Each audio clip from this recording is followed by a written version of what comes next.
Hello guys, welcome to my channel. I'm just going to do a story time, a little story about when I was Baker acted like almost a year ago to Bayside Mental Hospital in Sarasota, Florida. I've been Baker acted like several times this year, like probably like 6 times. And after I was Baker acted, I went to treatment and all that, which I'll make another video about my experience in treatment, but I'm picked this particular Baker Act because it was the most interesting and most traumatizing one that I've been through this year. So, because of that, I am going to put a trigger warning. There are some mentions of me being SA'd, and also just it was a traumatic time, like did a lot of mental health crisis and like stuff like that. So like I'm just going to give you that warning, and if you get triggered by that stuff, it might be best not to watch this video. So I will tell you the story. Anyone who might know me, like from like around Florida or something, like, or anyone in Florida knows what a Baker Act is. So I'm just going, it's just like the mental health hold in Florida that they do. It's like, I guess, a strict law, and it's like when you're like legally mandated to be held at a mental hospital. I mean, I wasn't court ordered, but I'll start the story like this. I was picked up by the police, but like I'll just tell the story. So like the whole week, or like for 2 weeks or something, I was actually like Baker acted myself before I went to Bayside. I went to a place called First Step. It was really terrible. Bayside was too, but I'm not going to make Bayside as terrible as I made it out to be when I was there, because I've been at worse mental hospitals, but Bayside was like mediocre, to be honest. Like, and Bayside is actually not there anymore because we built a new hospital in Sarasota across from Bayside. It's actually like brand new. I've never been there. They just opened it like last week, and that's what I heard, because Bayside is like temporarily closed or something. They don't know what they're doing with it, but maybe that's a good thing, because it was like run down anyway. Like the new hospital I heard was like really like it was like brand new, but I don't know if I don't want to go there, obviously, because I'm done being Baker acted. I'm doing well now.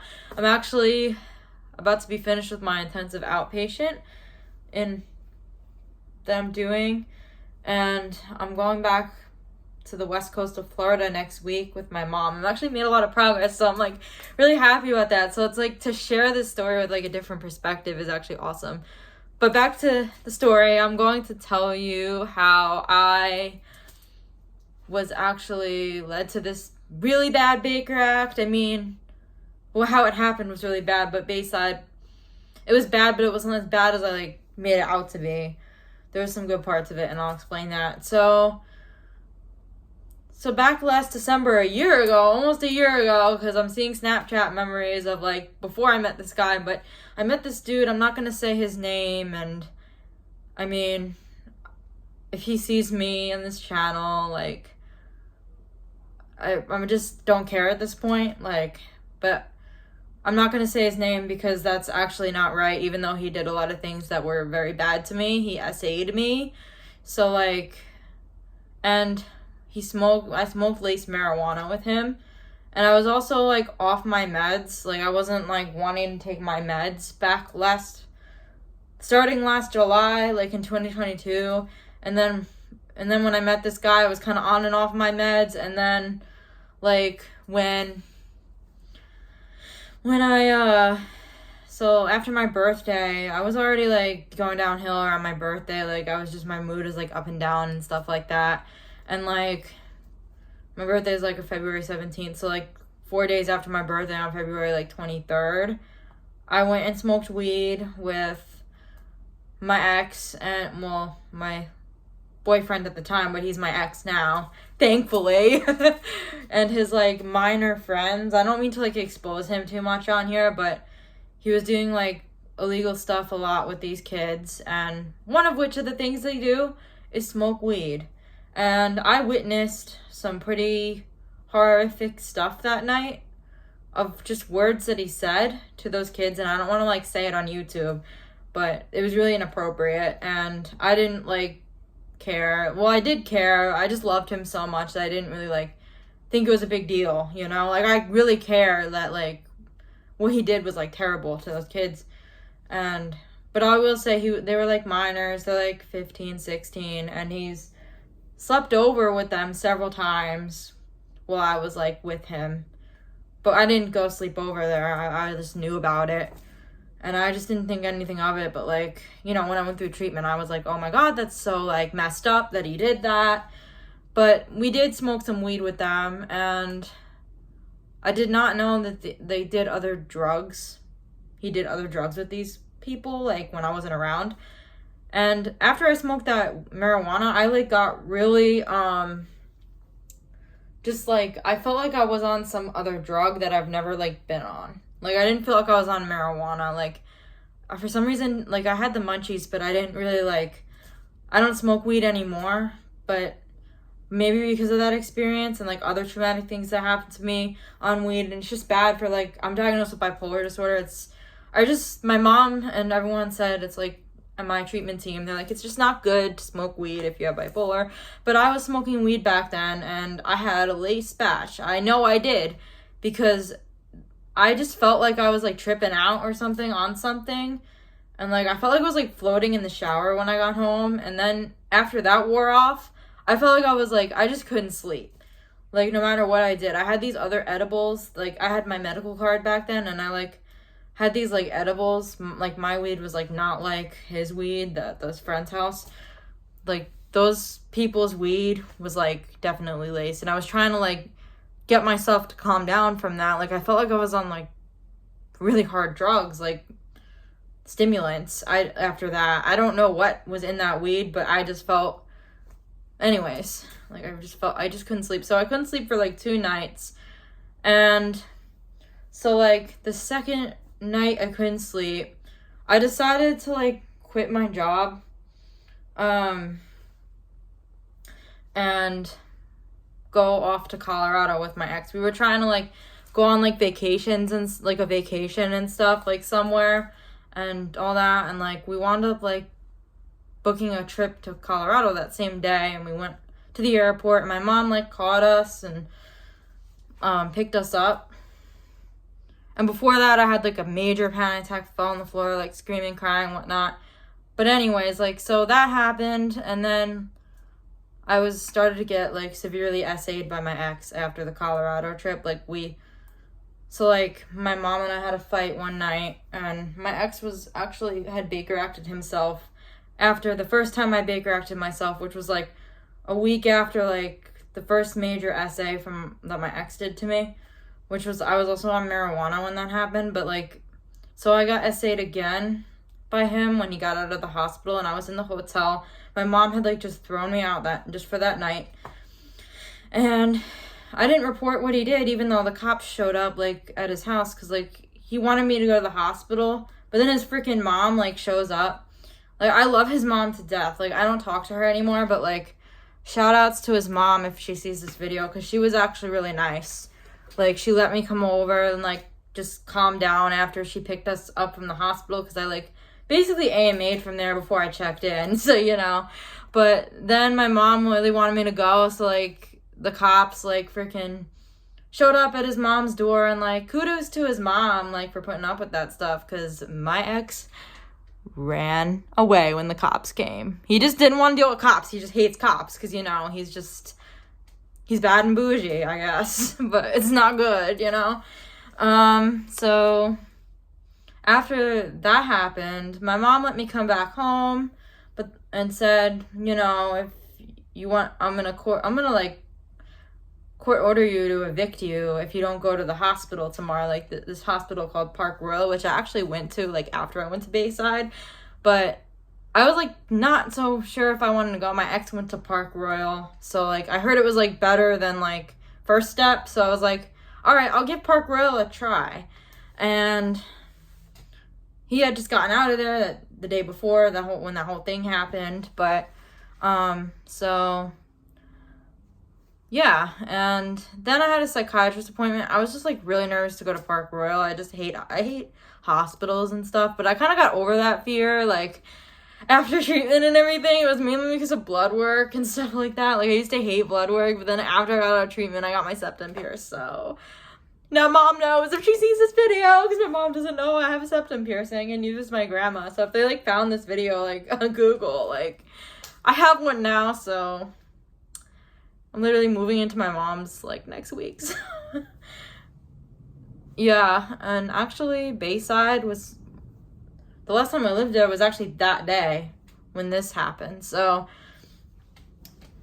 this like psychiatrist that I'm actually seeing next week, she's gonna be so happy that I'm doing really well. But if she sees this video too, like here's a sign that I'm doing well. Yeah, like here I am, I'm almost finished with treatment, but yeah, so we had this appointment, and I just kind of started flipping out on my mom. Like, you know, I had just gotten essayed the day before, and I mean, I kind of had like a trauma bond with the abuser, my ex, and I just kind of was like defensive and like defending him instead of like, you know, doing the right thing and pressing charges and stuff like that. I mean, it's too late now, but like, so what happened was I had a little argument with my mom, and the psychiatrist was on the phone, and my mom claims I was like throwing things and like slamming doors, and you know, I mean, that might have been true, but she kind of made up a thing just when she was on the phone with like 911. So they called 911, and I like ran out, and I was like, screw this, I'm gonna go see my ex, my boyfriend. He was my boyfriend at the time. And I like packed a bag, I put my Nick vape in my pocket and stuff like that, and I had some weed on me, and the cops like pulled up. Thank God I had medical marijuana, because that would have been bad if it wasn't. But so the cops like pulled up, and they're like, is this dead name? And I don't want to say my dead name on here, so they like said my dead name, and I'm like, yes, that's me. It's not funny, but I was like panicking when that happened. I was like on the phone with my boyfriend at the time, my ex, because I knew the cops were gonna find me. I'm like, you know, I'm on my way, but the cops are probably gonna find me. So my mom's a gated community. They pull up, like I was halfway out of the community, and the freaking cops like showed up, and they were like, is this dead name? And I'm like, I didn't want to lie to them, because I just didn't want to, like, I knew I was already kind of in trouble. Like, not jail in trouble, but like if I had lied to them, I probably might have went to jail. So I was like, yeah, it's me. Please don't take me to the hospital, I'm fine. And it was the same cop that I saw at my ex's mom's house. Like, dude, I was like, it was that cop, and I was like, F word. And then like, cause like, he thought I was fine, and like my ex's mom was like keeping me calm and stuff, and they left. They didn't even like Baker act me that night, but that day they knew something was up, because they got the call again from my mom. I mean, at first the cops probably thought, oh, it's just like a mom like having problems with her kid, you know, but I guess not, because the cops, like, I just started panicking, and they're like telling me to calm down and stuff like that. They weren't even that calming. Like, the night when the cops came and to my ex's mom's, like the night before that, like, you know, it was his mom that was like calming me down. Like, I couldn't find him, and I was like, that night I was like running around to his mom's house looking for him, and the mom was like, he ran out. And like, anyway, so like, so they showed up at my mom's neighborhood. I'm like, and so like they like asked for things, and they're like, do you have anything like that you need to know about on you, like weapons or anything? And I'm like, I don't have weapons, but I have medical marijuana and my nicotine vape. And they're like, medical marijuana, okay. It's medical, okay. So like, they didn't think that was a big deal, but they did take the weed and the Nick vape off me, because I'm underage. I can't have, even though I had my medical card and like it was my vape that I purchased, like the nicotine one, I guess, was more off limits than the marijuana, because I was underage, I guess. They just take it. They didn't give me a tobacco ticket or anything for it. I was kind of worried about that, though. Like, can they give you, like, a tobacco ticket? Like, even if you're not in school, even if I was just vaping in my mom's neighborhood, I don't know. But anyway, or the hospital took it. But, so, I was, like, trying to ask my ex, like, I was texting him on Snapchat and stuff and, like, calling him. I'm like, you know, can your dad come pick me up? Because he was going with his dad since I told him the cops found me and stuff. And he's like, no, I can't, like, come get you. And then I was calling my mom and, like, and then the cops, like, asked, like, did you say you were going to kill your mom? And I'm like, hell no, like, absolutely not. Like, I did not want to do that to my mom, and I feel like she said that. Like, I never remembered saying that, unless I just blacked out and, like, said something in a rage, in a blackout rage, but, because I was really, like, manic and, like, a mixed episode or whatever, because of what, like, happened to me, and, like, all the stuff that was going on that I explained earlier in this video, but they said that, and I feel like a lot of people, when they want to Baker Act someone, they say things to 911 just to, like, get them help, you know? Even though, like, mental hospital in Florida is not help. And I'll explain that more in the video when I get there. So, like, they're like, do you need an ambulance to take you to the hospital? I'm like, can you take me to Park Royal like I was supposed to go to? I don't want to go back to the ER. Like, I hate the ER. They give blood work there, and I wanted my boyfriend to be there for me with the blood work. And they're like, they weren't telling me what was going on until, like, I don't remember what happened, but, like, I was just really, like, erratic, and they were like, we're going to handcuff you to the front. We're going to take you to the ER. You're not in trouble or anything. You're not going to jail, but we're going to take you to the ER. And I started panicking, and, like, so I get in the car. I was kind of calm, and, like, I took a picture on Snapchat of me in the handcuffs like this to my ex, because I guess he's been in that situation before. And I, like, kind of, in that moment, thought it was cool just because he might think I'm him, you know? That's, like, crazy me, you know? But that was, like, my crazy times.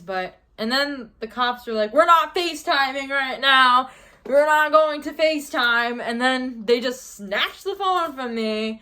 And I just started, and they're like, we're cuffing you from behind. And I, like, started screaming and, like, I can read those medical records, and it said I was, like, rolling around in the grass, like, the police had reported that or something, like, oh my god. But that was, like, so traumatizing, and I was, like, sitting in the back of that cop car on the way to the ER, like, oh my god, they just arrested me. Like, they didn't even arrest me, but I was, like, thinking that I was, like, in tears, like, I've never been in handcuffs. I feel like I'm a prisoner.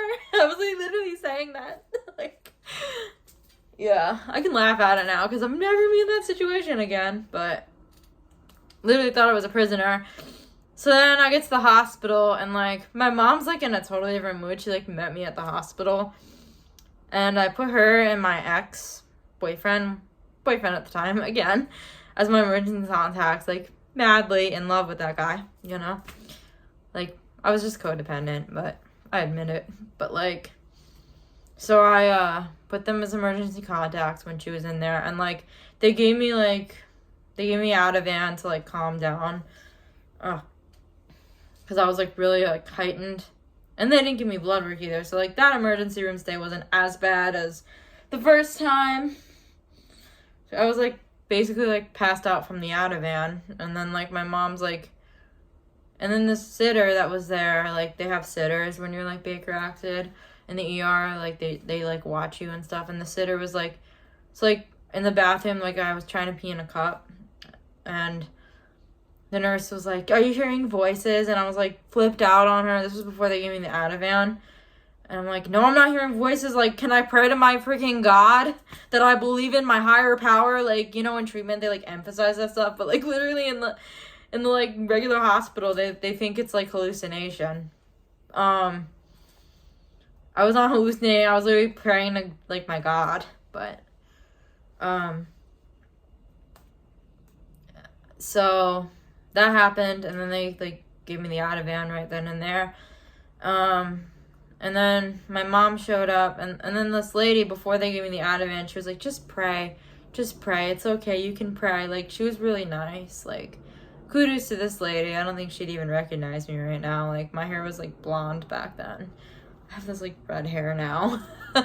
So that happened, and my mom came, and my mom really liked that lady. Like, my mom knew I was in good hands with her.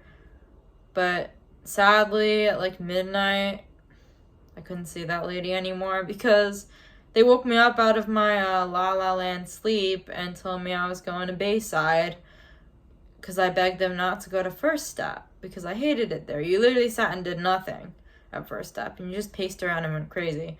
So they thought Bayside was like a better fit for me, and like literally the day before that, my ex was telling me just go to Bayside. That's where I tried to go like the day before when I went to that ER, but I didn't want to sit in the ER for like 4 hours, so my ex's mom picked me up. But so I went back up there again after his mom drove me back the day before, or like 2 days before, because it was like midnight then.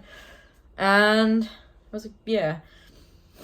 And so I went to Bayside at like midnight, and I didn't get to bed till like 4 a.m. because I had to meet with the nurse and stuff like that.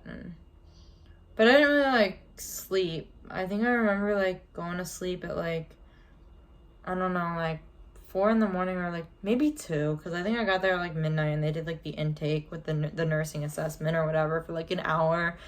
And then like I got to go to sleep at like 2 or 3 in the morning. And then this is like the best part of Bayside. I met like this really nice lady. Kudos to her. Like, I met her like at 6 a.m. when I couldn't sleep. And it's like really hot room. I think there was people like detoxing in there. It was like the heat was on. It was like freaking Florida. I mean, it was March, but it wasn't like that cold. It was like really hot in the room. They put the heat on, and I just sitting in there like talking to the lady, like, and she was just really sweet. Like, she felt bad for me about what happened, that I was brought by the police. I was like actually so traumatized by what happened with the police that I was like, I started throwing up all day that day. And that was actually my sister's birthday when I was there that next day. I was just throwing up like all day. And my ex like called me and my mom, and apparently that next day he like broke up with me, but like when I got out, he still wanted to like do things with me, like FWB, like friends with benefits crap. Like, I'm not even into that, but like I loved him so much that I allowed it. But like when I got out of there, but that's like another story.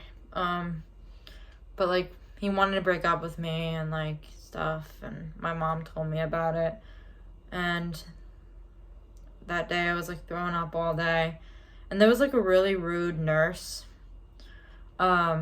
I won't say like patients' names, but I will say like staff names. And I won't say my ex's name either, because, or like his mom or anything, because I just don't want to like get anybody in trouble. But this lady, I had a nice Autumn, and like another story I'm going to tell you. So the nurse's name was Autumn, and like in another treatment center, I had a, like one of the only nice people's name at that treatment center was Autumn. I will tell that story in another video. But this Autumn was like freaking mean. Like, she was like an a-hole. Like, I was throwing up, and then I would pull the thing. She's like, are you like trying to purge? And I'm like, no, I'm like literally sick. I'm sick from something, I don't know what. And I think I was like so traumatized by like what happened with the police that like I was getting sick and throwing up all day. Everything I ate or the food was just like really bad. I don't know, but like after that I didn't really throw up that much anymore after that day. But she was like really rude, and I just like couldn't get over the police thing, and then the day before the police thing I was SA'd, so like that nurse was like just rude about everything, and like she was gonna take away my phone privileges because I like broke down and cried like after, like she gave me the Ativan, and she's like, okay, no more phone privileges if you're gonna keep melting down on the phone. And then after I took the Ativan, I like threw up, so it didn't really help. Anyways, but she thought, that same nurse thought I was like purging, and I'm like, no. And then I pulled the thing, and she thought I was faking throwing up, like making noises, like to fake it. And I'm like, what an a-hole. And then I pulled the emergency button and I showed her it. And she just was like, you don't need to show me that. Like, just flush it. Like, I thought you wanted evidence that I threw up. Like, why would somebody fake throwing up? But that's gross. But anyway, she was an a-hole, and the facility was like, it was like you felt like you were caged in. There were like no windows. Like, when you went outside, there was like, it was like a chicken wire fence. Like, you couldn't really see much. It was like raining the whole time I was there. But like, there was no like at these places, like the courtyards like suck. Actually, at First Step, the courtyard was actually more open. But they had like a basketball court. But at this place, there was like, in the mental hospital in New York that I went to when I was like 15, there was like an open area. You had grounds privileges and stuff like that. Like, I had grounds privileges when I was there when my mom visited. Like, I got to walk the grounds, literally. That was like so cool. But I hated that place when I was like 15. I was really like, didn't want to be away from my mom. But like, this time I kind of did want to be away from my mom. Because I kept saying I didn't want to go back there because she, like, called the police on me and stuff like that. And then she didn't want me back either, which at that time, she wants me back now, obviously. She wants me to, like, leave this, like, halfway house that I'm in because, like, it's just, she doesn't want me in halfway anymore, and she wants me closer to home. And I really wanted that too. I was the first one who wanted that, and I bet you she really wanted it too, but now we like kind of are on the same page, and I'm doing better. I completed my program. But at that time, like, I was telling everybody that I didn't want to go back home, and then my mom said, oh, she's a bad influence on her sister, and, you know, like, erratic behavior, and she was telling everybody, like, I can't go home, and she really wanted me to do a program when I was there, but the first reason I didn't want to do a program was, like, I hated Bayside so much when I was there that I didn't trust anywhere they were going to send me to. And the second reason was I just wanted to be with my boyfriend. Or, like, ex or whatever. I wanted to be with him. So I wanted to stay, like, you know, in the Venice area. So I had, like, this plan for, like, several days that my friend from work would take me in. My friend from work would take me in. And I called her and she said I can come stay with her. But the doctor there was, like, really hesitant to, like, let me, you know, stay with this friend because I'd be sleeping in the living room. But I didn't care because I wanted to stay in Venice. I didn't want to go to a treatment center and stay at Bayside longer and then go to another place for longer. Like, I just wasn't ready at that time. I wasn't, like, I didn't think I would be committed to, like, recovery if I went at that time. But like, a week later, I eventually went. But I'll tell that story in, like, another video. But anyway, so yeah, like, after about, I was there for like 6 days, and like on my last day there, like on my last days there was just a lot of crap going on. Like, I really wanted to get out of there. And there was like this lady there that I met. We actually became friends, and most of the people on that unit were like older, but that lady was like 40. And the other lady I met that I actually called Nana, she's like in her like late 60s, and she was like my adoptive grandma. Like, the whole time I was there, I still talk to her sometimes. I, like, thought of her as my adoptive grandma, but this other girl I met had, like, a leg infection, and, like, Bayside was, like, medically neglecting her. Like, they wouldn't, like, give her antibiotics for her leg and stuff, and she would wake up in the middle of the night screaming in pain, and they took that same biatch that said I was purging, took her phone privileges away, because she called 911, because they wouldn't, like, take care of her legs. Like, she wanted to go to the hospital. And they didn't take care of it, and, you know, they didn't want to look bad, so they took away the phone privileges for her. Like, what the? You know, a lot of these places do that, but, and like, the hospital was right across the street, the same company as them, Sarasota Memorial Hospital. Like, screw them anyway, but they didn't, like, want her to go across the street. And I was sick, too, and they wouldn't bring me across the street either. But, I mean, I stopped getting sick, but, like, I was sick, so. But anyway, like, I just get sick thinking about that time I was sick. I was sick, like, for a while. When I was mentally sick, I was also physically sick. But it was, like, SA thing. Like, it was from the SA, and it was from, like, being traumatized by the cops. So that does, like, cause those symptoms. And I did have, like, an infection from being SA'd around when I actually went to treatment. But anyways, so, like, that happened. I met that girl, like, the day I got discharged. didn't know I was getting discharged, but I was hoping I would. And I wound up going to my friend's house, and I was really excited. And me and that girl hung out like the whole day. She told me, like, I finally got this haircut, but she didn't do it. But she was telling me, like, I'm gonna cut your hair just like that, like how I have it now, like, because I've always wanted my hair like this. And I'm gonna color it really pretty colors. Like, she was telling me all that stuff, but, like, I went to treatment and we lost touch, so that, like, never happened. But I was talking to her, like, all day. She was, like, really spiritually, like, connected. Like, she had, like, spiritual, like a third eye. And I, like, really bonded with her, like, because I went up to her, like, I think the night before that, like, she was screaming in pain, and I, like, felt really bad, and I told her, I was praying for you. Like, the power of God, like, really works, like, when you say a prayer, everything goes well. Like, now I'm going home, and, like, I've been praying for that for months. Like, I've been close to a higher power, closer than I was to a higher power, when I was at Bayside. And, like, I prayed for that girl, and she, like, after that happened, like, we became friends, so. And then I wound up going home that day on March 16th or something of this year. I was there from, like, I think the 10th, like, at midnight till, like, March 6th. So I was basically there all, like, a week. And so after I got out of Bayside, I stayed with my friend, and, like, I wrote, like, a horrible review to Bayside. And I kind of, like, targeted it towards the, like, Bayside, but it was really about the cops, too. But, like, about how they handled things. But I wrote that, like, oh, my vape disappeared. Like, I had this other vape, too, in my purse. It was, like, to try to quit nicotine. It was, like, a lavender-flavored vape or something. Or chamomile. I don't even remember. It was, like, lavender and chamomile. It was, like, the health vape or something. And I wanted to try to quit vaping several times. Like, when I was at the hospital, they gave me nicotine patches, but maybe that was what made me sick too. Like, for some reason, whenever I put on a nicotine patch, like, I did the Tobacco-Free Florida, like, quit program, and, like, while I was, like, living in this halfway, it didn't work out. I guess the patch made me sick. I don't know. I mean, it sounds like an excuse, but I don't know. I just don't really see me quitting vaping. Like, I've been doing it for a year, so, like, it's gonna be my whole life. But yeah, so that's my story about being Baker-acted to Bayside, and I will have a video coming up at some point of